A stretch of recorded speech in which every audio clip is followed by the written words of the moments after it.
Concrete begins its life as a fluid mixture of cement, water, sand, and gravel. Concrete can be cast into molds or forms and will harden to create the necessary components of a concrete structure. The setting and hardening of concrete is caused by a chemical reaction between Portland cement and water. This can be demonstrated by adding a small amount of cement to water containing an indicator. The rapid development of a blue color reflects the release of hydroxyl ions from the dissolving cement. The chemical reaction between cement and water is called hydration. The dissolving cement increases the levels of calcium and silicon in the solution. When the concentrations of dissolved species reach critical levels, new solid products are formed through a precipitation reaction. This is a sketch of cement grains suspended in water. The solid hydration products form coatings around the particles of cement and gradually fill the space between. When the coatings first begin to impinge, setting occurs. There is a steady development of strength as the coatings grow together. The amount of strength attained by the mixture of cement and water depends on how effectively the space between the grains is filled up. Concrete will harden within a few hours, but hydration continues for weeks, even years after placement. Here is a picture of cement particles before exposure to water. Dry cement is a fine powder, and the particles are not attached to each other. After the cement is mixed with water and allowed to stand, the picture is quite different. Now the particles are grouped together and attached by solid material that provides structural integrity. Scientists at the National Institute of Standards and Technology have learned how to simulate cement hydration on a computer. Using computer simulation, hydration is speeded up to occur in minutes rather than days. Before the hydration simulation, particles of cement are arranged on the computer display.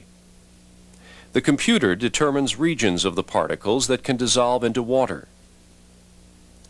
The bits of dissolved cement diffuse through the water in a random manner and react to form solid phases according to certain rules. After a cycle of dissolution, diffusion, and precipitation is complete, the computer proceeds with another cycle. As this process repeats again and again, the microstructure develops, building bridges between particles that provide strength to the material. Computer simulation has proved valuable because it allows researchers to test conditions and make measurements that are difficult to achieve in real life. At the end of the hydration simulation, the structure of the hardened cement paste is very similar to that observed under the microscope. Hydration is an exothermic process which generates heat through chemical reactions.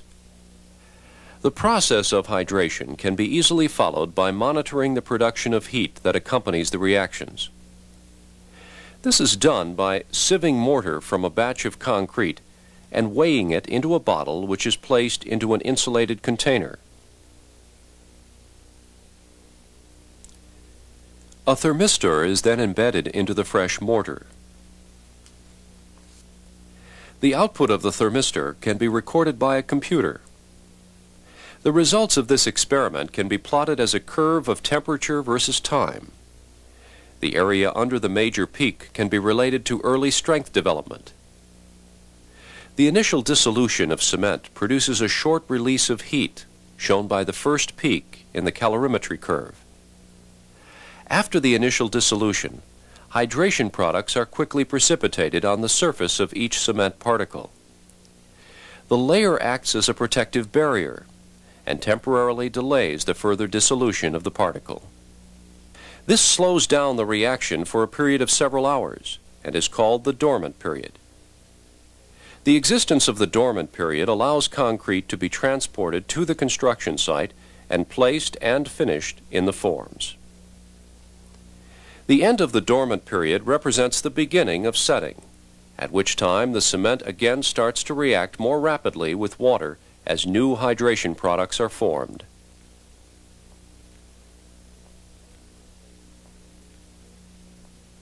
Scientists are using measurements of other properties to monitor concrete setting and hardening. Researchers often need to know what portion of the cement has hydrated.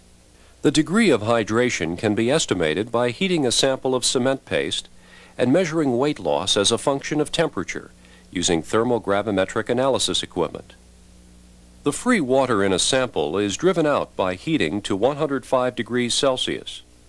At 105 degrees, the sample is dry, but still retains its strength. The water involved in the hydration reactions is chemically combined with the cement and can be driven out of the sample by heating to 1,000 degrees. At 1,000 degrees, all of the original mix water has been removed from the sample. The degree of hydration is calculated from the weight of chemically combined water. A typical cement paste cured in moist conditions will reach a degree of hydration of about 80% in 28 days. The electrical properties of cement or mortar samples can be followed over time, leading to profiles of changes in electrical resistance. The electrical properties of this cement specimen are being measured using the two metal electrodes and equipment that measures resistance and impedance. This chart illustrates how the resistance of electricity through the cement increases as the cement hydrates. At early ages, the water easily conducts current across the specimen. But when hydration products fill in the open spaces within the specimen, electrical current cannot pass as easily. In this way, the electrical properties can be related to the degree of hydration. The resistance and impedance of cement is a topic of research that may someday change the way we test fresh concrete in the field.